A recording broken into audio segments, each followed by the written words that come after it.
I believe that the most likely way that people came up with the idea for traps was observing things in nature, as we have come up with most of our good ideas from observing something in nature. So, spiders are, I believe, the only other animal in the world that will manufacture a complex assemblage of parts with the, well, it's actually a multi-purpose for spiders, but with one of their objectives being to capture prey that will be held while they don't have to do anything else. It works independently of the spider, and they capture their prey.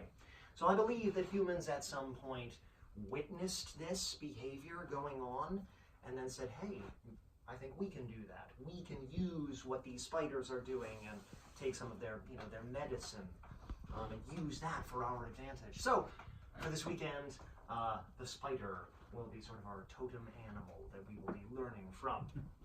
So when did humans first start making traps? That is unknown.